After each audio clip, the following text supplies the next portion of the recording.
Hey folks, Valentin the Mad here, and today I have an interview with Jan, the developer of Precursor, talking about the art style, the gameplay flow, the various stages of the game, how the world will react to your presence and actions, and of course the destruction too with a technical talk of how it works. There is a lot more there than I was initially aware of from the Twitter previews, and I think it is gonna be a very cool experience. Now, without further ado, here it is. Alright, so hi, welcome. Let's begin with your introduction. So, my name is Jan. I am a developer of Precursor, and I'm really glad to be here on this interview. Oh, thanks, man. Let's talk about your previous projects and what you did before. So, in past, I worked on several indie games, but mainly on Wayward Terran Frontier. That's 2D RPG space game where you control a spaceship with per pixel destruction, but I worked on that project mainly as a rendering programmer, and I also made assets for that game. Other than that, I've developed application called ModLab. That's application for modders. It's application that lets you generate normal maps from hide maps. I've also contributed to several different games. For example, Star Singularity and Imperiums. Basically, I often work as contractor for various indie games. Gotcha, in the art department, in the programming, or Basically, I sort of do a bit of everything. They are mostly hiring me to work as a rendering advisor, find rendering solution for various problems, and things like that. Gotcha. Yeah, so let's get into Precursor. So first of all, what is it, for anyone who is unfamiliar? So it is alien invasion simulator from point of view of aliens, and it is a game that is centered around resource collecting, researching, and exploration. Mm-hmm. So I want to talk about the art style, the inspirations for it, and for the game itself, because it actually looks quite cool. So I'll be honest, I don't like pixel art, but when I saw that, it stands out. It is very cool, I think. So if you can talk about the inspirations for that. That's kind of interesting because originally it didn't start as a pixel art project. It was 3D. That was my original intention, and I was developing my own 3D engine for this game. However, at some point, I've realized that it might be really lengthy task to create own 3D engine and as well as assets and everything. And at one point, I've decided it would be nice to simplify it and just try to create some 2D version, just as a short project. Like I was thinking 1, maybe 2 months, and make it really simple, even gameplay-wise, everything simplified. And for that reason, I've decided to go for pixel art because assets for pixel art are usually way easier, way faster to create, right, than for anything that is HD, not to mention 3D. Yeah. So I simply started working on prototype and everything, and I started posting on Twitter, right? And suddenly, people started to be way more interesting in that very, very simple pixel art prototype than anything that I've produced before in that 3D version. Uh-huh. So eventually I decided that it might be interesting direction to explore more, right? And I've made the rendering more complicated. I've reworked most of the assets. Eventually, I've added building destruction. Originally, the building were destroyed just like, they sort of wiggled and sink into the ground, right? And after I've added the building destruction, it really started picking up on Twitter.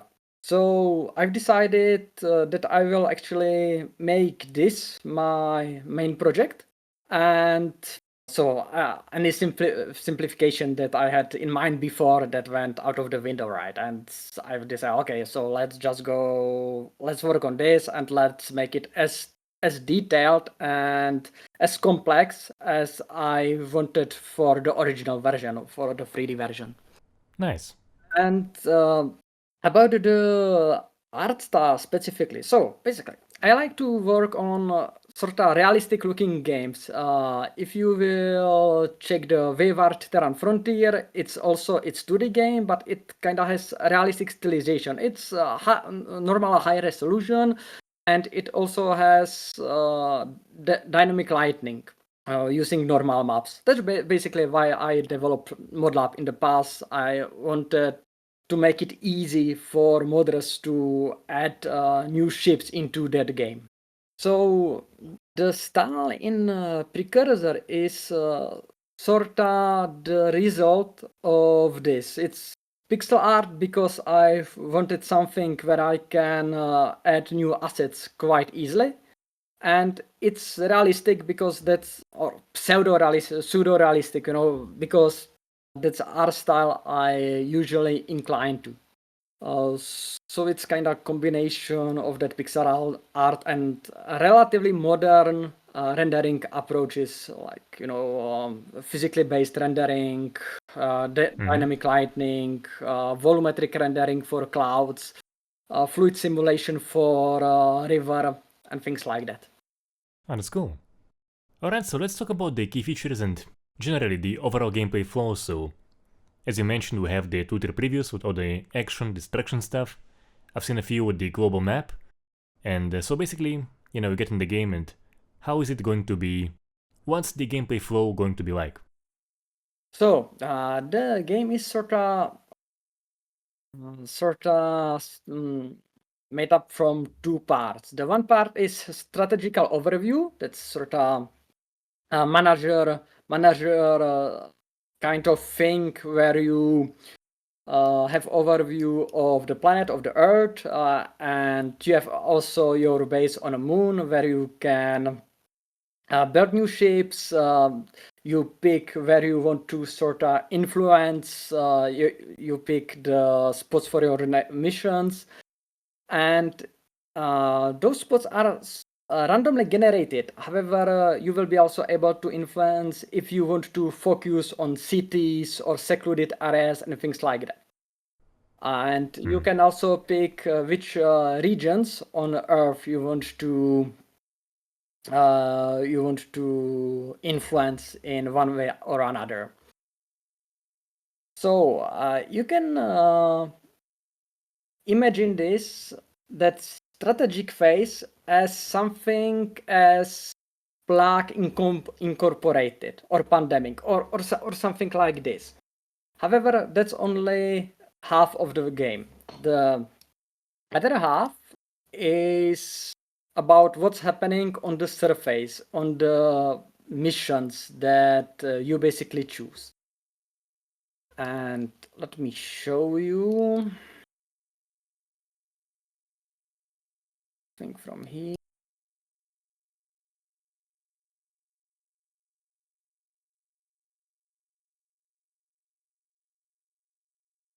So Yeah, that is a cool transition. yeah, thank you. That was basically, it should be sort of seamless. It's not perfect yet. There are some minor things when it comes to that volumetric rendering, but I will polish it out over time. Yeah, I think very minor, it looked cool. Thanks. So mission and in missions, when you are on surface, you have the direct control over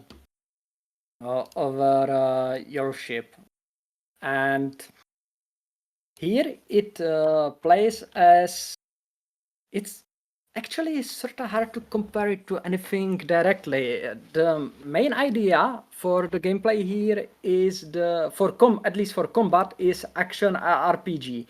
Where you are able to use the sort of primary attack and various abilities. However, those abilities are something that changes based on your build, on equipment. And how you can build your ship, that also depends on what ship are you using. So they can have different slot for different modules. So gameplay here is exploration and gathering resources.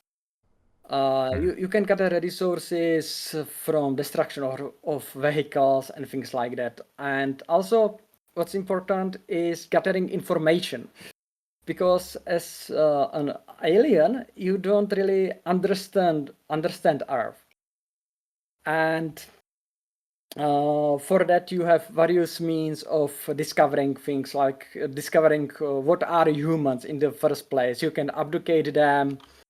Yeah, anal probing. As Yeah, absolutely. Basic.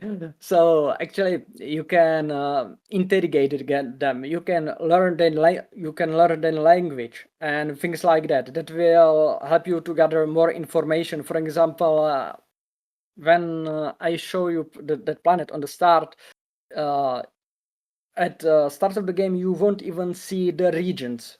You will don't understand any geopolitics, and you will learn these things over time through research, and you use humans as a resource to conduct that research, basically. nice. So and same for materials. You are using materials that you can obtain from vehicles, from buildings. And let's see, let's find some. This one.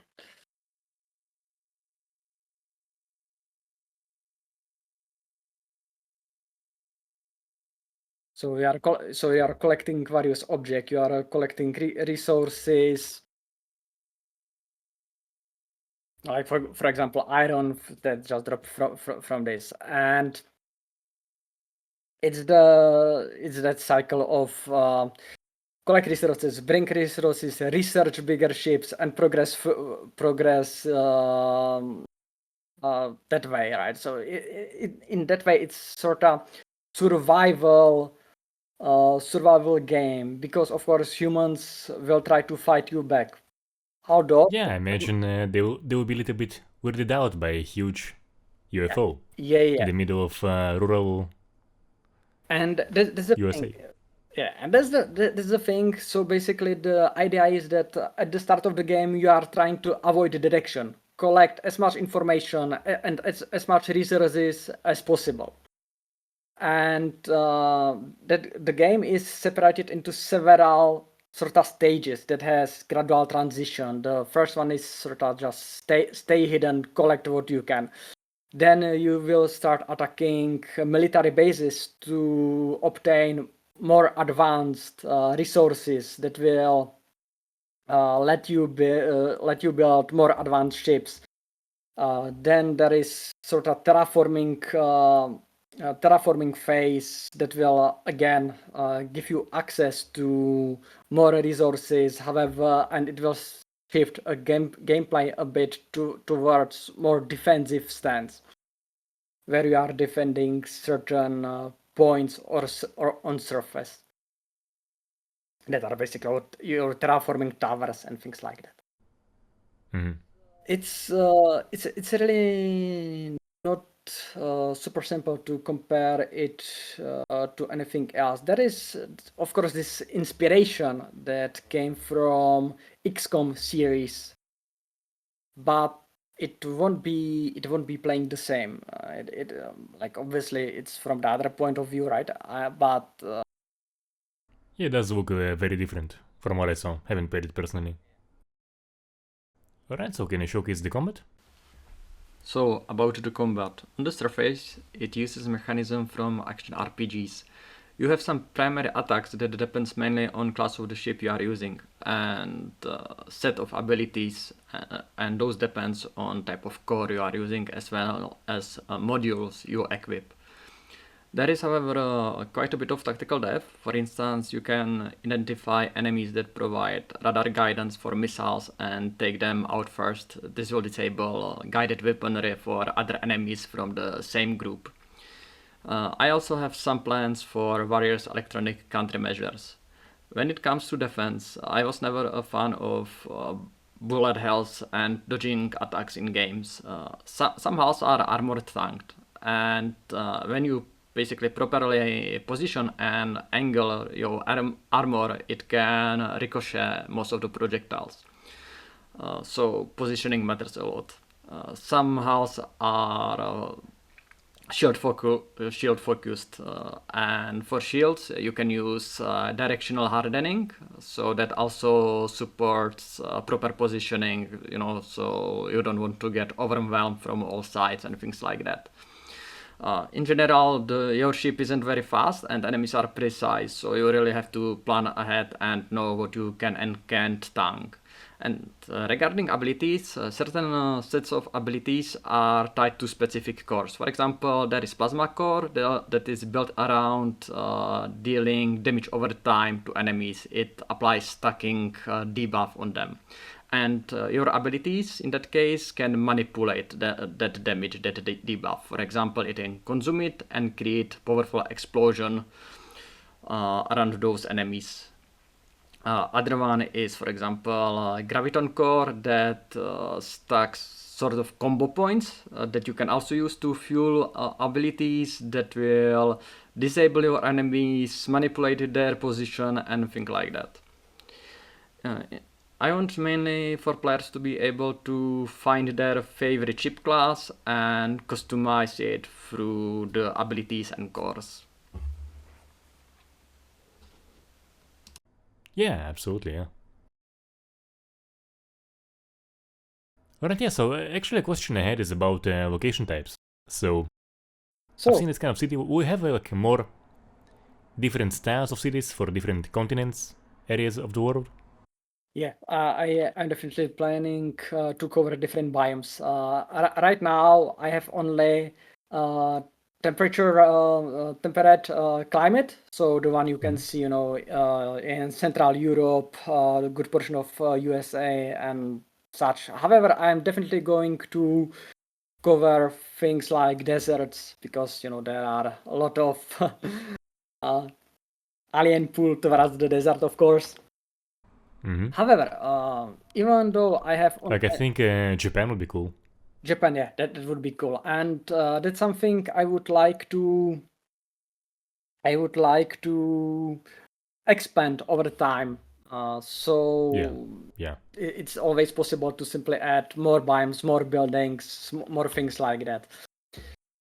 And these environments, they are fairly dynamic. I mean, obviously, it has day-night cycle. That was one of the first things I actually did. But I mean, if I have Earth as a playground, I of course need sort of to make it dynamic in some way.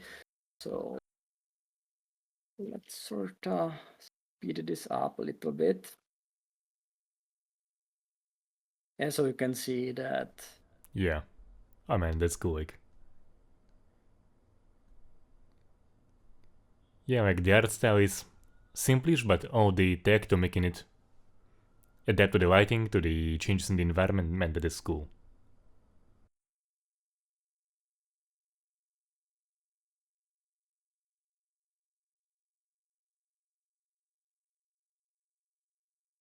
However, not only the day-night cycle, I am also always considering things like seasons as they change over time.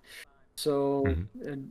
these can also fairly dynamically change. For example, let's say snow. One moment, you have too many clouds in here. It's just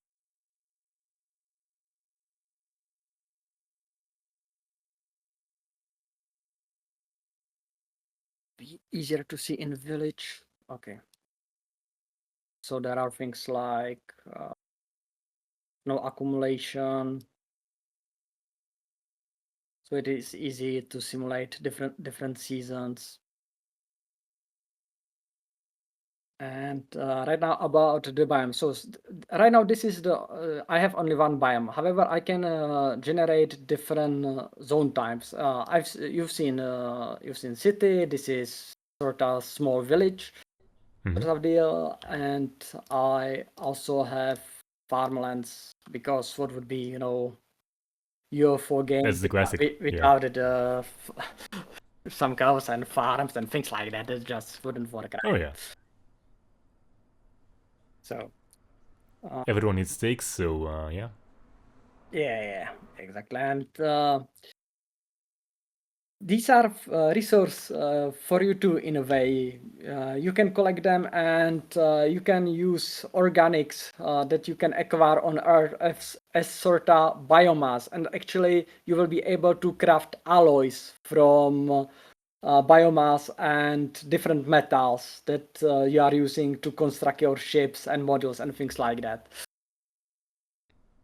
Nice. So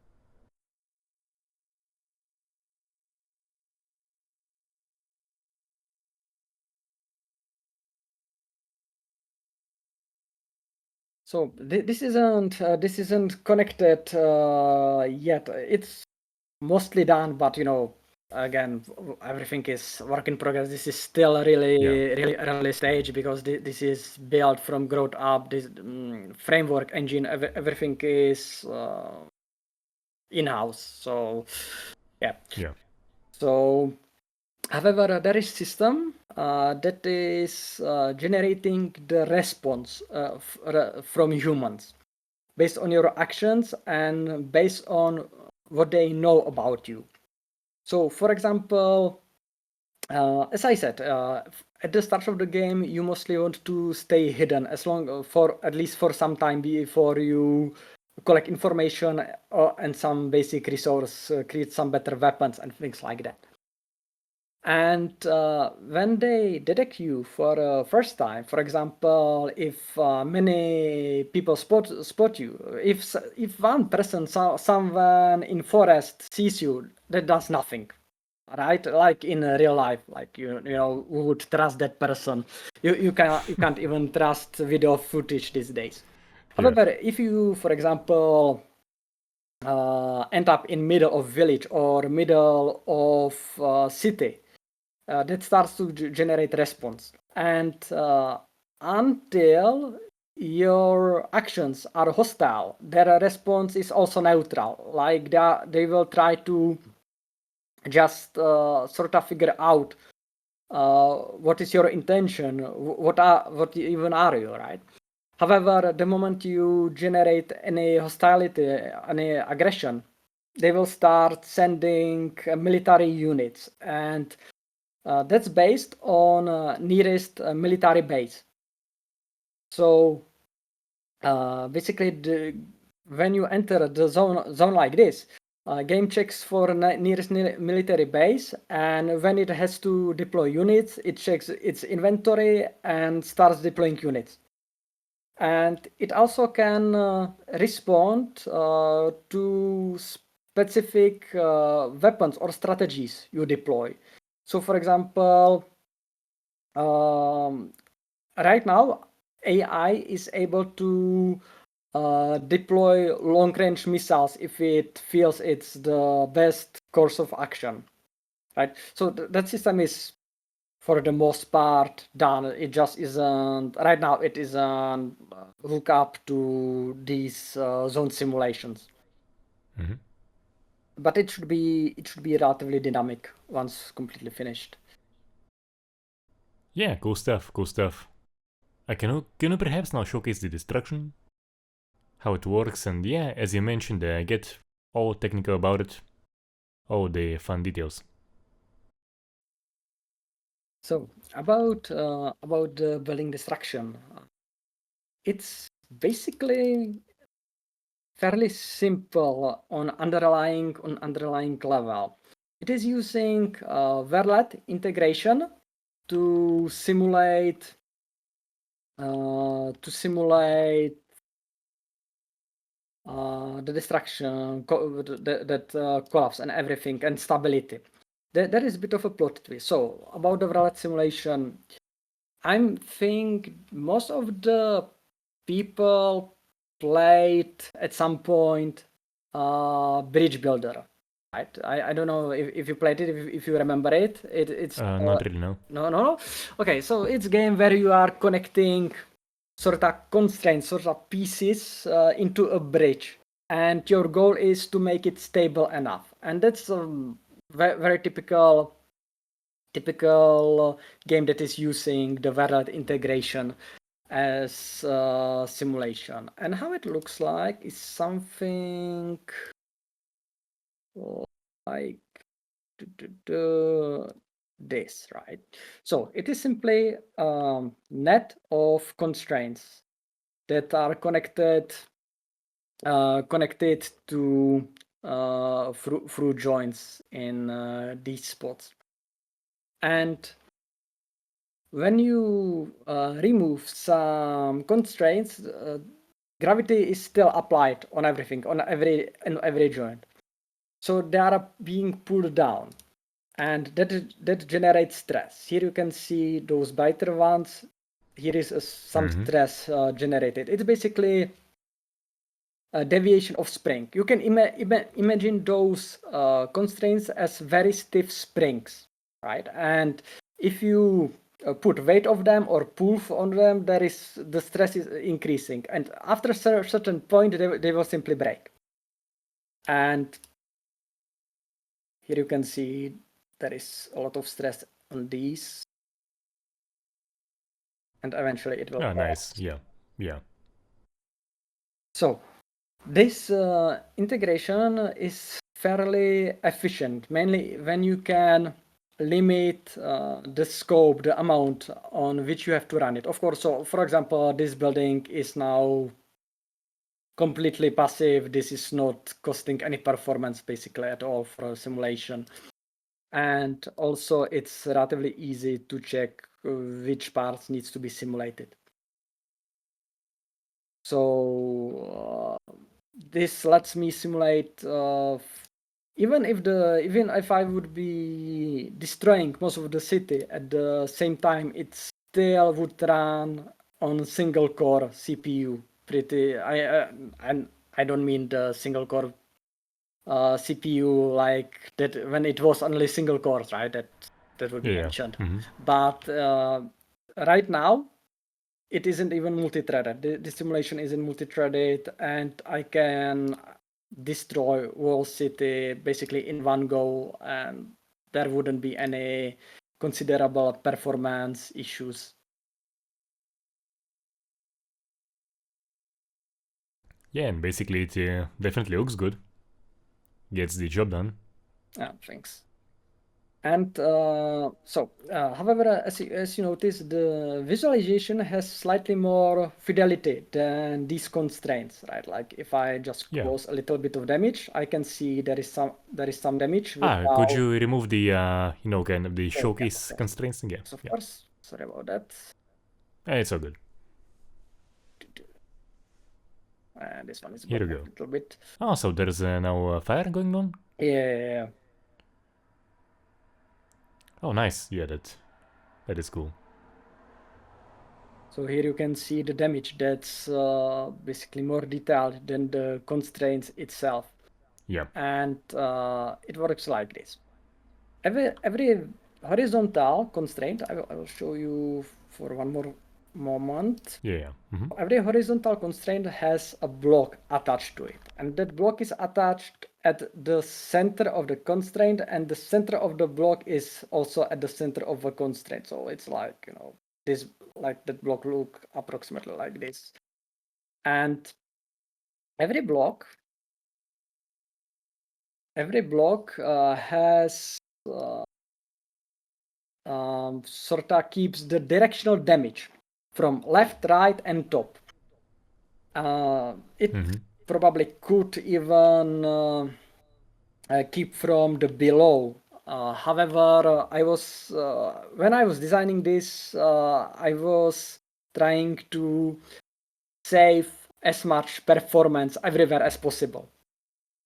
And that maybe, it was sort of overzealous. However, at that point, the game ran on 12 years old CPU at over 2000 frames per second.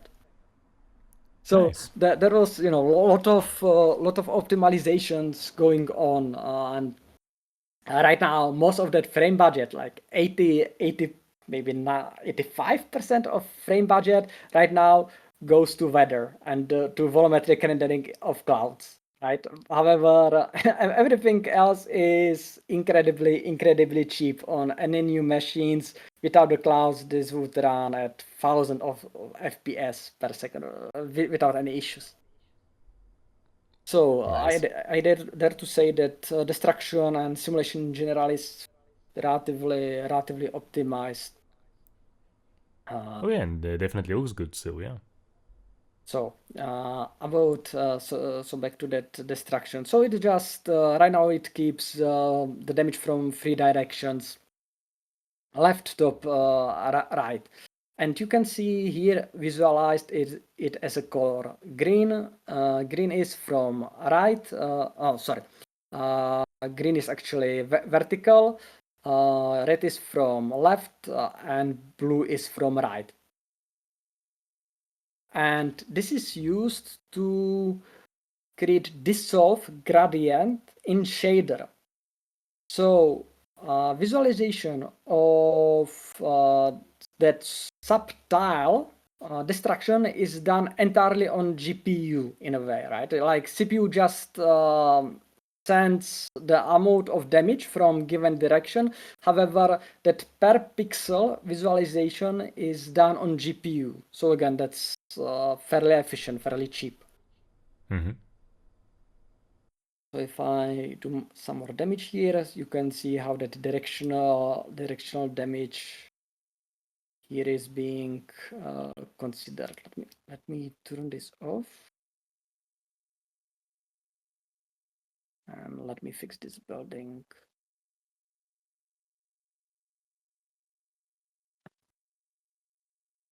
So, and here is the other thing about that directional damage gradient. Since it is used to dissolve the building and to generate the damage, it is also easy to do this based on materials. So for example, things like windows, you could see they basically get damaged, destroyed first. Mm-hmm. And since GPU already has the data in form of texture to know what is the glass, it can simply push that damage gradient as a stronger effect for glass and things like that, which allows this visualization of simple glass being shattered first. Mm-hmm. Yeah, you can see the people kind of running around there. Yeah. So that's the other thing about the building. The buildings, they have two layers. They have exterior and interior layer. And they have also assigned rooms. And when the zone is generated, and right now zone generation is pretty fast. Basically, if I want to generate new zone, that was it. Mm-hmm. So it assigned the people to random rooms to make it look like, slightly more lively.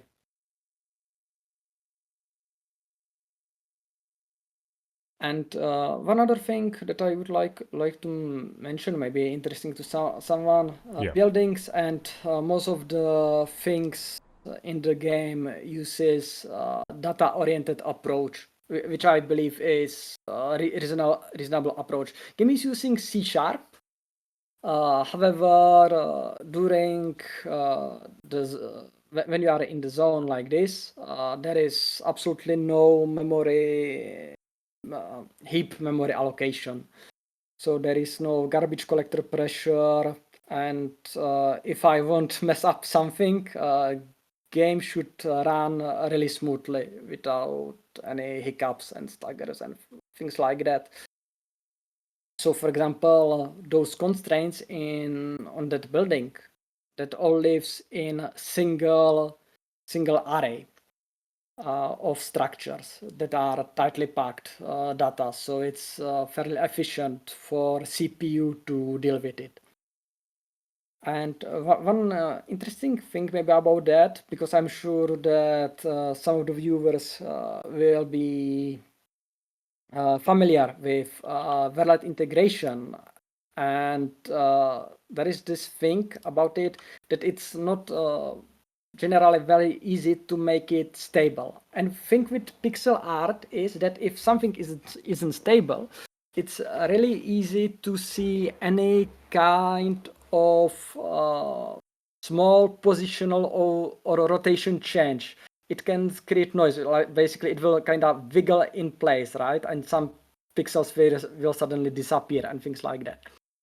And the trick in this case to stabilize this valid integration is to send what I call stability signal.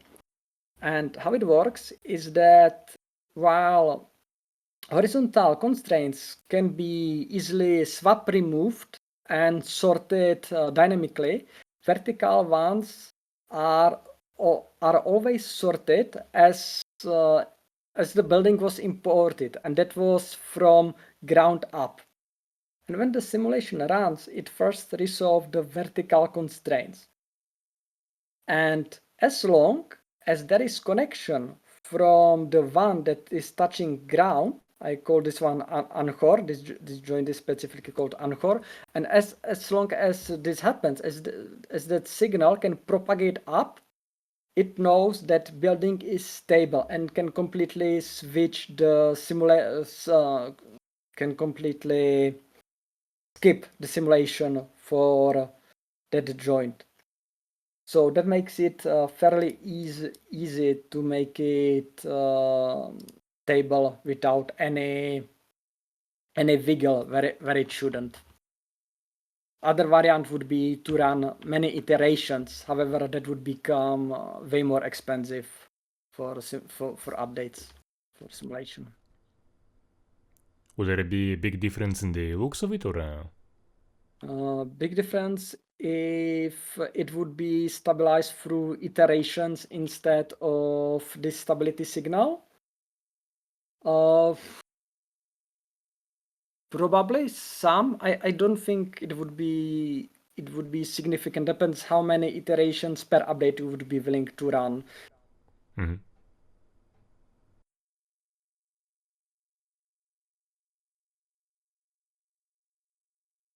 So here is the thing about the interior layer. The exterior layer is simulated using Curator. The interior layer is way simpler, and right now it sometimes leaves things like this. And basically how it works is it simply checks the state of exterior and sort of collapses under it. But there should be like a bit of randoms that can stay above the level Yeah, of of course. exterior Mm-hmm. collapse.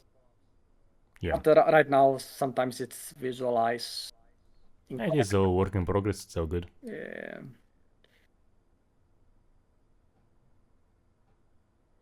Can you showcase it in action with the military and stuff? Sorry, with what? Can you showcase it Military in spawn. Yeah, action with the military. yeah, Yeah, military, yeah. yeah, sure. Let's spawn something.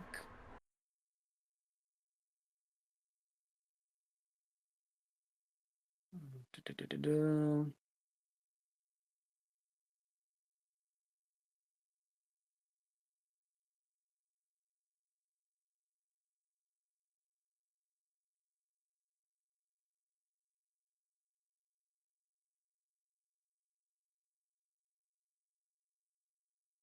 So this is the thing about UFOs. So for example, this is a siege hull, so heavy hull, and one disadvantage is it has is slow tracking on weapon emitter. So small target like these might be slightly harder to hit. Still got him. So I got him.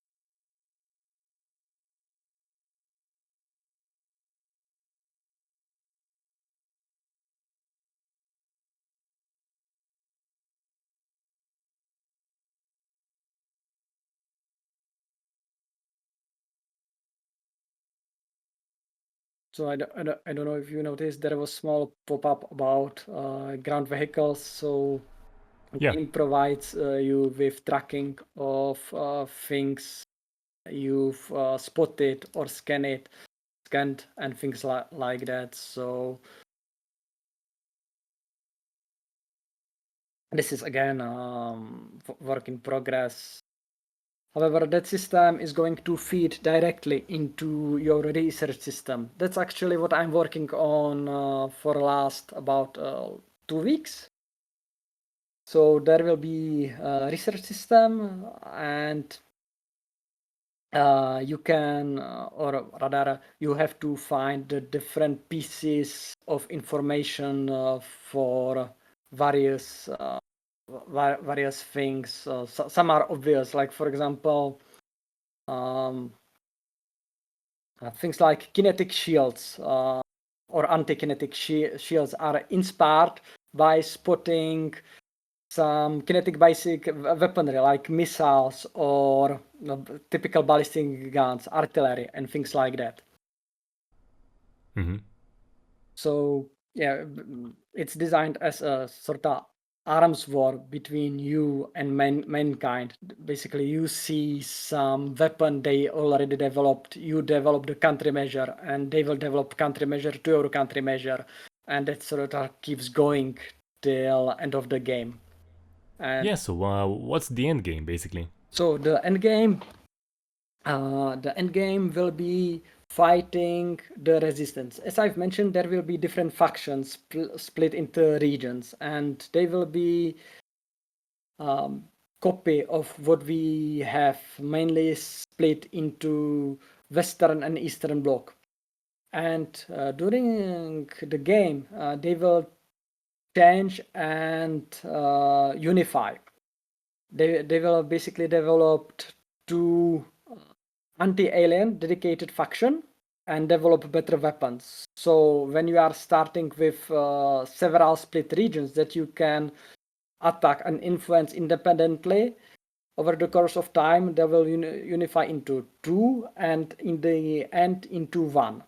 And my plan is that during the end game you will be meeting what's ships, basically spaceships developed by humans, and the combat at that point will become more symmetrical. They will have similar abilities as you, but they will be still supported by smaller ground units, by fighters and things like that, by drones.